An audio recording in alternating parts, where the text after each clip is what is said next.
and welcome dear students. I am Dini Jain, your mathematics mentor, and the topic we are going to discuss here geometric mean and the relation between geometric mean and arithmetic mean. तो चलिए start करते हैं। Last lecture में हमने यहाँ पे देखा था कि हमारा जो sum of n terms of GP होता है वो हमने क्या पढ़ा था यहाँ पे a 1 minus r to the power n upon 1 minus r और a into r to the power n minus 1 upon r minus 1। मैंने आपको बताया था यहाँ पे r की कोई भी वैल्यू हम यूज कर सकते हैं। r अगर 1 से छोटा हो तो जनरली हमें ये वाला बोला जाता है कि ये यूज करना चाहिए, और r की वैल्यू 1 से बड़ी हो तो ये वाला फॉर्मूला यूज करना चाहिए। लेकिन यहाँ पे कोई भी फर्क नहीं पड़ता, आप कोई भी एक फॉर्मूला यहाँ पे यूज कर सकते हैं r की वैल्यू कुछ भी होने पे। अब यहाँ पे एक स्पेशल केस बनता है कि अगर हम r की वैल्यू क्या ले लें, 1 ले लें। अगर r इक्वल टू एग्जैक्ट 1 है तब यहाँ पे हमें क्या गड़बड़ मिलती है, तो ये देखिए हम अगर r इक्वल टू 1 रखते हैं तो डिनोमिनेटर में 0 फॉर्म होता है। देखिए यहाँ पे क्या होगा, यहाँ पे हमारे पास क्या होगा 0 अपॉन 0 फॉर्म हमें मिलेगा 1 माइनस 1 से क्या मिलेगा 0 अपॉन 0 फॉर्म, और डिनोमिनेटर में 0 होने से ही बहुत यहाँ पे गड़बड़ी हमें सामने आ जाती है। इस फॉर्म को हम क्या कहते हैं कि ये डिफाइंड ही नहीं है, इसको इन्फिनिटी या नॉट डिफाइंड से भी हम रिप्रेजेंट करते हैं। मतलब r इक्वल टू 1 रखने पे डिनोमिनेटर में 0 फॉर्म होने से यहाँ पे हमारा जो सम है वो हम डिफाइंड नहीं कर पाएंगे। तो इस वजह से यहाँ पे r इक्वल टू 1 के लिए ये फॉर्मूले हमारे वैलिड नहीं है। तो आप कहेंगे अब क्या करें r इक्वल टू 1 के लिए, तो यहाँ पे हमें टेंशन लेने वाली बात ही नहीं है। मान लीजिए कोई एक एपी हम कंसीडर करते हैं जिसका फर्स्ट टर्म मान लीजिए हमने 2 ले लिया और r हमने क्या ले लिया, कॉमन रेशियो हमने ले लिया 1। ठीक है, तो अब यहाँ पे एपी जो हम जीपी जो हम सॉल्व करेंगे वो क्या होगी, 2 होगी, फिर से 2 होगी, फिर से 2 होगी, और ये जहां तक हमें ले जाना है हम ले जा सकते हैं। तो ये हमारी यहाँ पे जीपी फॉर्म हो रही है। मान लीजिए हमें क्या करना है, इन टर्म्स का सम चाहिए और हम कहां तक सम चाहते हैं, 5 टर्म्स की हमारी मान लीजिए जीपी है जिसका फर्स्ट टर्म 2 है और कॉमन रेशियो 1 है। तो इस केस में अब अगर मैं आपसे कहूँ इनका सम करिए तो आपको दिख रहा है ये क्या है, ये हमने 2 को 5 टाइम्स लिखा हुआ है, तो फिर क्या हम इसको डायरेक्ट 2 इंटू 5 करके 10 नहीं निकाल सकते। यहाँ पे तो बहुत इजी है, किसी भी एक फिक्स टर्म को कॉन्स्टेंटली अगर हमें कितने भी बार ऐड करना है तो उतने बार हम उसका मल्टीप्लाई कर देते हैं तो हमें उसका सम मिल जाता है। अब अगर मैं आपसे कहती अप टू 100 टर्म्स आप मुझे सम निकाल के बताइए, अप टू 100 टर्म, 99 टर्म्स, जितनी भी अप टू 99 टर्म्स, तो आप क्या करते 2 में 99 का मल्टीप्लाई कर देते, तो आपको यहाँ पे क्या मिल जाता है, आपका सम ऑफ दिस जीपी। क्लियर। तो यहाँ पे r इक्वल टू 1 के लिए आपको कोई फॉर्मूला यूज करने की जरूरत ही नहीं पड़ती, और क्यों नहीं यहाँ पे ये फॉर्मूला यूज कर सकते ये भी हम देख चुके हैं। तो अब बढ़ते हैं हम अपने नेक्स्ट टॉपिक पे जो हम पढ़ेंगे ज्योमेट्रिक मीन। तो देखिए यहाँ पे ज्योमेट्रिक मीन हमें यहाँ पे समझना है। अरिथमेटिक मीन हमने जैसे देखा था वैसे ही ज्योमेट्रिक मीन भी होगा। तो अगर हमारे पास कोई दो नंबर्स हैं, if a and b are 2 numbers, then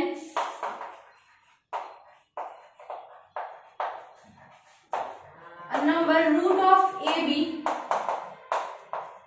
is said to be geometric mean of A and B। ठीक है, तो सबसे पहले ये तो थोड़ा सा यहाँ पे क्या हुआ, मोटी तौर पे हमने इसको बोला कि ये जो रूट ऑफ ए बी है यही हमारा क्या कहलाएगा, ए और बी का ज्योमेट्रिक मीन। मतलब अगर कोई दो नंबर्स है तो उनका आप प्रोडक्ट करिए और उसका स्क्वायर रूट फाइंड कर दीजिए तो आपको उसका ज्योमेट्रिक मीन मिल जाएगा। अब ऐसा क्यों हो रहा है तो ये हम देखते हैं। तो सबसे पहले हम एक एग्जाम्पल लेते हैं। क्या एग्जाम्पल ले, हम एक एग्जाम्पल लेते हैं, मान लीजिए 2, 4 एंड 8। ठीक है, तो यहाँ पे ये हमें 3 नंबर दिख रहे हैं, ये जीपी को फॉर्म कर रहे हैं, ज्योमेट्रिक प्रोग्रेशन। ठीक है, तो यहाँ पे हमें पता है कि जब भी हम 3 नंबर्स या कितने भी नंबर्स को क्या करें जेपी के फॉर्म में लिखते हैं तो वो जीपी क्या यहाँ पे एक फॉर्म क्रिएट करती है। हमें पता है कि उनका जो कॉमन रेशियो है, मतलब दो कॉन्जिक्यूटिव टर्म्स का रेशियो हमेशा इक्वल आता है। तो 4/2 हम करेंगे तो वो हमें 8/4 के इक्वल मिलेगा ही मिलेगा, देख सकते हैं हम। तो यहाँ पे हमें क्या मिल रहा है, देखिए क्या ये जो फॉर्म है इस फॉर्म का यूज करके हम यहाँ पे अपना जो ज्योमेट्रिक मीन है हम कोई यहाँ पे वेरिएबल्स यूज करते ए बी एंड सी। हमने आपसे कह दिया कि A B C forms a GP, तो फिर यहां से हमें ऑटोमेटिक क्या मिलेगा, B upon A equal to C upon B, यही मिलेगा ना। तो यहां से हमें क्या मिल रहा है, बी स्क्वायर इक्वल टू ए सी। तो हमें दिख रहा है कि अगर हम कहें कि 3 नंबर्स जीपी में हैं, तो फिर यहाँ पे जो बीच वाला नंबर बी होगा वो किसके बराबर होगा, रूट ऑफ ए सी के इक्वल होगा। क्लियर। तो यहाँ तो हमने आपसे ये कहा ही था कि ए बी सी एक जीपी फॉर्म कर रहे हैं। अब यहाँ पे अगर मैं आपसे कहूं ऐसा कि ए और सी जो है ये 2 नंबर्स हैं, ये क्या है, 2 नंबर्स हैं, और इनके बीच में आपको एक नंबर ऐसा ढूंढना है इनके बीच में कि अगर हम वो नंबर लिख दें तो ये क्या करे, एक जीपी को फॉर्म करने लगे। फिर से सुनिए, यहाँ पे मैंने आपको 3 नंबर्स पहले से ऐसे ही दिए थे जो एक जीपी फॉर्म कर रहे थे, तो उसके हेल्प से हमने देखा कि जो बीच वाला नंबर है वो हमारे फर्स्ट एंड लास्ट नंबर के स्क्वायर रूट के इक्वल आ रहा है ना। यहाँ पे लेकिन हमने आपसे कहा कि ए और सी कोई भी 2 नंबर है, यहाँ पे इनमें अभी कोई रिलेशन हमें नहीं पता, मतलब कोई भी रैंडम 2 नंबर हमने ले लिए। अब हमने कहा कि इन दोनों के बीच में एक ऐसा नंबर आप ढूंढ के बताइए जो हम अगर इन दोनों के बीच में इंसर्ट कराते हैं तो फिर तीनों नंबर्स क्या करें, एक जीपी फॉर्म करें। तो फिर हमने देखा था कि अगर हम बी ऐसा नंबर ले लें root of A C type का, तो फिर यहाँ पे ये बी क्या होगा, इस तरीके से यहाँ इन दोनों के साथ में घुल मिल जाएगा कि ए बी सी एक जीपी फॉर्म करेंगे। ठीक है। तो ये फॉर्मूला यहाँ से क्रिएट होता है कि अगर 2 नंबर के बीच में हमें क्या चाहिए, कैसा नंबर चाहिए जो जीपी फॉर्म करे, तो हम कैसे निकालेंगे, b equal to root of A C. अब इन जनरल हम क्या करते हैं, ए सी ना यूज करके हम ऐसे कहते हैं कि ए बी 2 नंबर्स हैं, इनके बीच में आपको एक ऐसा नंबर ढूंढना है जो जीपी फॉर्म करे। सो हम कहते हैं कि ए बी का ज्योमेट्रिक मीन क्या होगा, तो आप क्या बताएंगे, जो भी जिन 2 नंबर के बीच का ज्योमेट्रिक मीन निकालना है उनका ही स्क्वायर रूट कहलाएगा उनका ज्योमेट्रिक मीन। सो जीएम ज्योमेट्रिक मीन क्या होगा, ए बी का रूट ऑफ ए बी। जैसे यहाँ पे ए सी का ज्योमेट्रिक मीन क्या था, रूट ऑफ ए सी। यहाँ पे भी हमने जब देखा था बी बीच का नंबर था, मतलब बी कैसे यहाँ पे काम कर रहा था ज्योमेट्रिक मीन के जैसे, मतलब बी इक्वल टू क्या था, रूट ऑफ ए सी। तो रटना नहीं है, क्यों ऐसा आया ये आपने देख लिया। तो ज्योमेट्रिक मीन हम कैसे इंट्रोड्यूस करेंगे, यहाँ पे रूट ऑफ ए बी से, अगर कोई 2 नंबर ए बी है उनके बीच में ज्योमेट्रिक मीन अगर आपको निकालना है तो आप क्या करेंगे, रूट ऑफ ए बी निकाल सकते हैं। क्लियर। अब यहाँ पे डेफिनेशन भी मैंने आपको थोड़ी सी बता दी है कि कब हम ज्योमेट्रिक मीन कहेंगे किसी नंबर को, तो हम किसी नंबर को 2 नंबर का ज्योमेट्रिक मीन कहते हैं अगर वो नंबर उन दोनों के बीच में इंसर्ट कराने पे तीनों नंबर्स एक जीपी को फॉर्म करते हैं। क्लियर। तो ये हुई आपकी ज्योमेट्रिक मीन की बात, ये आपको याद रखना है। If we have A and B 2 numbers, then root of AB is said to be geometric mean of A and B। अब जैसे हमने पढ़ा था कि हम 2 नंबर्स के बीच में एक से कई ज्यादा, मतलब बहुत सारे ज्योमेट्रिक मीन को हम इंसर्ट करा सकते हैं, तो वो यहाँ पे भी हम कर सकते हैं। वहां पे हमने अरिथमेटिक मीन को इंसर्ट कराया था, अब यहाँ पे हम ए और बी यानी किन्हीं भी 2 नंबर्स के बीच में बहुत सारे ज्योमेट्रिक मीन को इंसर्ट कराएंगे और फिर देखेंगे कि हमने अगर कुछ नंबर्स रखे हैं तो वो सारे नंबर एक जीपी फॉर्म करेंगे। तो वो कैसे करना है ये भी हम देख लेते हैं। ठीक है। तो फिर यहाँ पे हम कैसे लिखेंगे, हमने लिखा लेट, जैसे वहां पे हमने A1 A2 A3 लिया था अरिथमेटिक मीन को, यहाँ हम G1 G2 G3 इस तरीके से लेंगे। तो let G1 G2 G3 up to Gn, Gn हमने क्या लिए, n यहाँ पे ज्योमेट्रिक मीन लिए हैं। Let G1 G2 G3 Gn are n geometric mean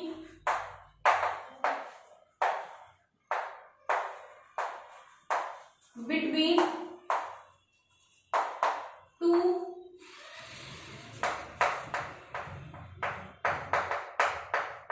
positive integers a and b such that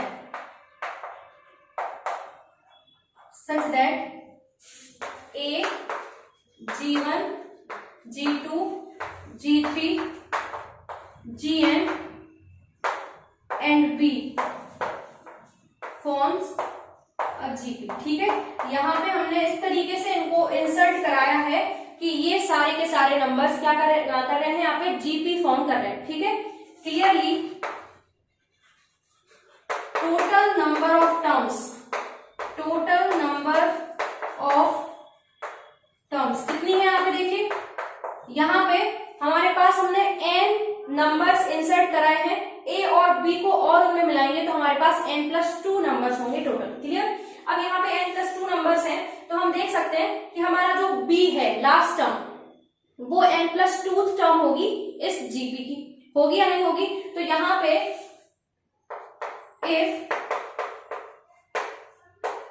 common ratio of this gp is r, then n+2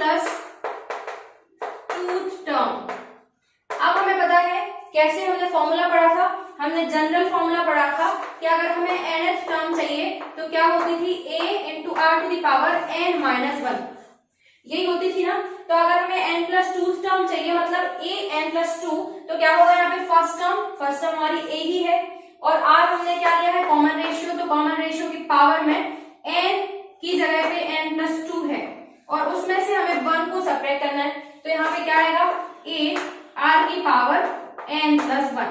तो यहाँ पे हमारे पास जो n+2 टर्म थी a n+2, ये कितनी आ गई a इंटू आर की पावर n+1। अब हमें पता है कि जो n+2 टर्म है वो क्या है, यहाँ पे देखो दिख रहा है हमें पे b है, तो b यहाँ पे हम पुट कर सकते हैं, b इक्वल टू क्या होगा a into R to the power n+1। हमें यहाँ पे मेन करना क्या है, हमें r की वैल्यू पता करनी है, तो यहाँ पे क्या होगा देखिए b/a और r to the power n+1। हम जब इस r की पावर को हटाएंगे तो इस साइड में क्या होगा b/a की होल पावर 1/n+1। क्यों होता है, जैसे अगर मैंने आपसे कहा कि x equal to Y cube, तो अगर आपको y की पावर हटाना है तो क्या होगा यहाँ पे x की पावर में 1/3 आ जाएगा, ये तो आपको आता होगा। तो यहाँ पे जब हम इस पावर को हटाएंगे तो क्या मिलेगा हमें मिलेगा r equal to b/a to the whole power 1/n+1। और इस तरीके से हमें यहाँ पे क्या मिल रहा है, कॉमन रेशियो मिल रहा है। अगर हम क्या करना चाहें, किन्हीं भी दो नंबर a और b के बीच में n नंबर्स यानी कि n ज्योमेट्रिक मीन इंसर्ट कराना चाहते हैं तो उसके लिए हमें ये कॉमन रेशियो r की वैल्यू इस तरीके से यूज करनी है। और n क्या है यहाँ पे, जितने नंबर्स आप इंसर्ट कराना चाहते हैं वो। अब यहाँ पे आप कहेंगे कि हमें जरूरत क्या है इस चीज की, हम यहाँ पे क्या करेंगे, r हमें क्यों यहाँ पे चाहिए, हम क्यों ऐसा करना चाह रहे हैं। तो यहाँ पे हमें कुछ नहीं है, r की वैल्यू आप तब डायरेक्ट यूज कर सकते हैं जब आपको पर्टिकुलर कोई ज्योमेट्रिक मीन निकालने को बोला जा रहा है। अगर मैंने आपसे कहा कि आपके पास दो नंबर्स हैं, एक है 90 और एक है मान लीजिए कुछ भी ले लेते हैं 120, इन दोनों नंबर्स के बीच में आप क्या करिए 20 ज्योमेट्रिक मीन इंसर्ट कराइए। क्या कराना है आपको, 20 ज्योमेट्रिक मीन इंसर्ट कराने हैं और उनमें से आप छठवां 6th ज्योमेट्रिक मीन फाइंड करके बताइए। तब आप क्या करेंगे, यहाँ पे डायरेक्ट पहले r की वैल्यू निकालिए और फिर उसके बाद में यहाँ पे आप क्या करेंगे, आराम से यहाँ पे अपना वो 6th जो ज्योमेट्रिक मीन है वो फाइंड कर सकते हैं। तो मैं कुछ एग्जांपल्स लेके आपको बता दूंगी, आप देख लीजिएगा, प्रॉब्लम नहीं होगी। सबसे पहले ये r आप याद रखिए किस तरीके से हम इस r का यूज करेंगे। आपको जब भी यहाँ पे ज्योमेट्रिक मीन निकालना हो तो उसके लिए जो कॉमन रेशियो होगा, मतलब यहाँ पे जो जीपी फॉर्म हो रही है ये वाली, इसके लिए r क्या होगा b/a और उसकी होल पावर 1/n+1। और मेन चीज ये है कि n क्या है, ये यहाँ पे आपको याद रखना है, n है जितने ज्योमेट्रिक मीन आपको इंसर्ट कराने हैं वो नंबर। क्लियर? तो आइए देखते हैं यहाँ पे आप एग्जांपल के थ्रू समझेंगे ज्योमेट्रिक मीन को, कैसे यहाँ पे हमें ज्योमेट्रिक मीन फाइंड करने हैं। तो सबसे पहले क्वेश्चन देखिए, insert 3 numbers between 1 and 256 so that resulting sequence is a GB। Okay, तो यहाँ पे हमें कितने 3 नंबर्स इंसर्ट कराने हैं, मतलब 3 ज्योमेट्रिक मीन हमें चाहिए। तो सबसे पहले हम सपोज करेंगे late G1, G2 and G3 be 3 numbers between 1 and 256 such that 1 G1, G2, G3 and 256 forms हमने इस तरीके से ये फॉर्म कर लिए G1, G2 एंड G3। अब ये जो है ये AP है, तो यहाँ पे हम देख पा रहे हैं कि जो 256 है वो क्या है, हमारी फिफ्थ टर्म। क्या है यहाँ पे, फिफ्थ टर्म यहाँ पे होगी। तो हम देख सकते हैं अगर नाउ क्लियरली जो हमारी A5 है वो कितना है यहाँ पे 256, फिफ्थ टर्म ही है ना इस GP का। अब A5 अगर हम निकालेंगे तो क्या निकलेगा, तो हमें फॉर्मूला पता है, क्या होता है A r to the power n minus 1, यही होता है ना। A की वैल्यू 1 है, r की पावर n की वैल्यू कितनी है, अब यहाँ पे हम क्या यूज कर रहे हैं n यहाँ पे हमारा क्या है, नंबर ऑफ टर्म्स ही है, क्योंकि यहाँ पे हमें पता है ये क्या रिप्रेजेंट करता है, nth टर्म को रिप्रेजेंट करता है। अगर हम यहाँ पे क्या करें, हमने आपसे कहा nth टर्म निकालिए तो यहाँ पे r की पावर n माइनस बनाएगा। अगर मैं आपसे कहूँ फिफ्थ टर्म निकालिए तो यहाँ पे r की पावर 5 माइनस बनाएगा। यहाँ पे हमने n क्या यूज किया है, total number of terms in GP।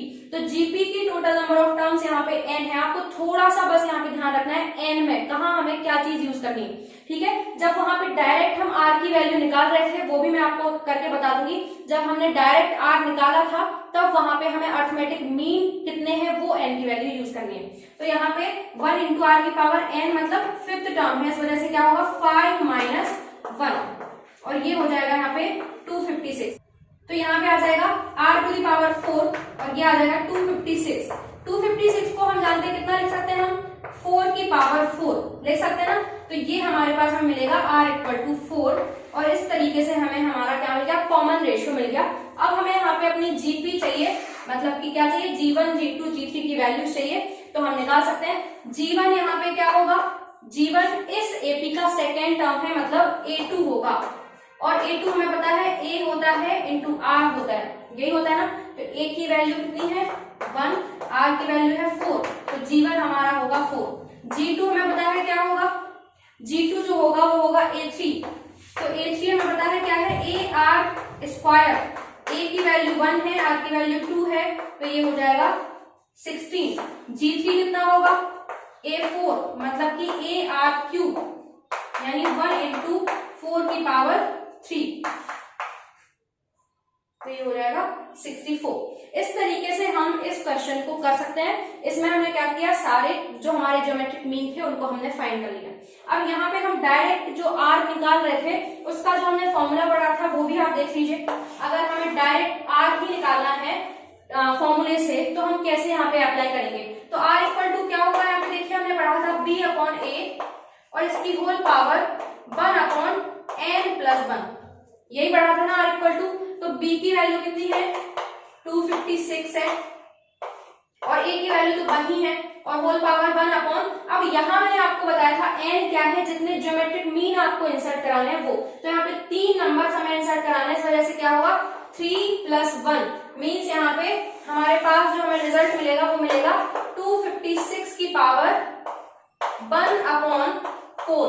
अब हम 256 को क्या करेंगे, थोड़ा सा पावर्स में अरेंज करेंगे, मतलब 4 की पावर 4 इसको ले सकते हैं और ये होल पावर 1 अपॉन 4 है। ये 4 से 4 कैंसिल होकर हमें यहाँ से r की वैल्यू कितनी मिलेगी 4। तो आप चाहे जो हमने प्रोसेस अपने r को निकालने के लिए हमारे डेरिवेशन में की थी उस प्रोसेस के हेल्प से r निकाल सकते हैं, और अगर किसी को डायरेक्ट ये याद हो गया है तो डायरेक्ट भी कर सकते हैं। आपको जो अच्छा लगे वो यूज करके r निकालेंगे और फिर हम यहाँ पे क्या करेंगे, अपनी GP फाइंड कर सकते हैं। तो इस तरीके से इस क्वेश्चन को करना है, ये आप देख सकते हैं। तो आइए अब देख रहे हैं हमें यहाँ पे रिलेशन AM एंड GM के बीच में क्या होता है।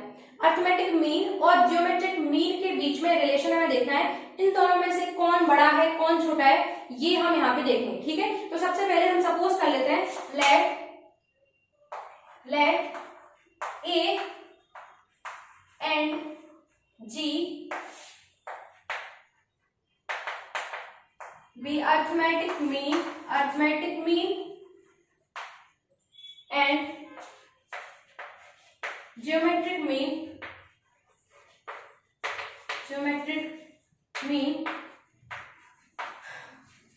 between two positive numbers A and B. Positive numbers A and B, क्लियर। ए और बी के बीच में ए और जी हमने अरिथमेटिक मीन और ज्योमेट्रिक मीन लिए, देन हमारे पास क्या होगा, हमने पढ़ा है कि arithmetic mean of A and B क्या होता है, a प्लस बी अपॉन 2, यही पढ़ा था। और ज्योमेट्रिक मीन हमने अभी कुछ देर पहले पढ़ा था, क्या होता है, दोनों नंबर्स का हमें क्या करना है, स्क्वायर रूट यहाँ पे लेना है। तो ये हमने देखा कि हमारे ए और जी थे। अब हम यहाँ पे ये पता करना चाहते हैं कि ए और जी में से कौन सा छोटा है कौन सा बड़ा है। तो हम यहाँ पे क्या करेंगे, थोड़ा सा देखेंगे दोनों को सबट्रैक्ट करके आपस में, ठीक है। तो हमने यहाँ पे a माइनस जी निकालने की कोशिश की, तो हमें क्या मिला, नाउ a माइनस जी मतलब a plus B by 2 minus root of A B. तो ये क्या होगा, a plus B minus 2 times root of A B, denominator में 2 है। अब ये जो ऊपर वाला फॉर्मूला है, यानी ऊपर वाला जो एक्सप्रेशन है, ये कुछ ना कुछ यहाँ पे इनइक्वालिटी फॉर्म कर रहा है। हम अगर इसको a को लिखें तो ऐसा लिख सकते हैं, रूट ऑफ a का स्क्वायर, b को अगर हम लिखें तो रूट ऑफ b का स्क्वायर, और इन दोनों को हम क्या करें, अलग अलग कर देते हैं। तो ये हो जाएगा root of a and root of b। अब ये ऐसा क्यों कर पा रहे हैं अलग अलग, ये पॉजिटिव नंबर्स अगर हैं हमारे तो यहाँ पे हमें करने में कोई प्रॉब्लम नहीं है। ये हो जाएगा 2। अगर ये दोनों ही नेगेटिव नंबर्स होते तब हम ये नहीं कर पाते हैं, ये आपको पता होगा, आपने 11th क्लास में अगर पढ़ा होगा तो ये चीज आपने देखी होगी कॉम्प्लेक्स नंबर के टाइम में। तो ये होगा यहाँ पे root of a minus root of b का होल स्क्वायर डिवाइडेड बाय 2। तो हम देख पा रहे हैं कि जो डिफरेंस हमारा निकला a माइनस जी का, ये क्या बन गया है, 2 नंबर्स का होल स्क्वायर। और हमें पता है कि जो 2 नंबर्स का होल स्क्वायर है वो हमेशा 0 से बड़ा या 0 ही होता है, पढ़ा है हमने। तो यहाँ पे जो ये पूरा का पूरा सिस्टम है, ये पूरा का पूरा एक्सप्रेशन जो है वो ग्रेटर देन और इक्वल टू 0 होगा, ऑटोमेटिक हमें पता है। तो हम यहाँ पे लिख सकते हैं, but root of a minus root of b का whole square upon 2 is greater than और इक्वल टू 0, क्योंकि ये होल स्क्वायर है, इस वजह से 0 से बड़ा या बराबर ही होगा। सो जो a माइनस जी हम निकाल रहे थे वो भी कैसा है, 0 से बड़ा। अब अगर हम g को यहाँ पे क्या करें, ऐड कर दें बोथ साइड, तो हमें क्या मिलेगा, जो a है वो क्या है, g से बड़ा है, a इज ग्रेटर देन और इक्वल टू g। तो यहाँ पे हमें क्या मिला, जो अरिथमेटिक मीन है ये हमेशा ज्योमेट्रिक मीन के इक्वल होगा या फिर कैसा होगा, हमेशा बड़ा होगा। लेकिन यहाँ पे हम अगर सेम नंबर्स लेंगे तो उनके बीच में कोई नंबर क्या इंसर्ट कराएंगे, तो इस वजह से यहाँ पे हम क्या लेंगे, a is greater then g, मतलब हमेशा अरिथमेटिक मीन जो है वो ज्योमेट्रिक मीन से हमें बड़ा मिलेगा। तो इस तरीके से हम इस रिलेशन को भी देख सकते हैं। तो बने रहिए मेरे साथ में, मिलते हैं नेक्स्ट वीडियो में। Thank you for watching.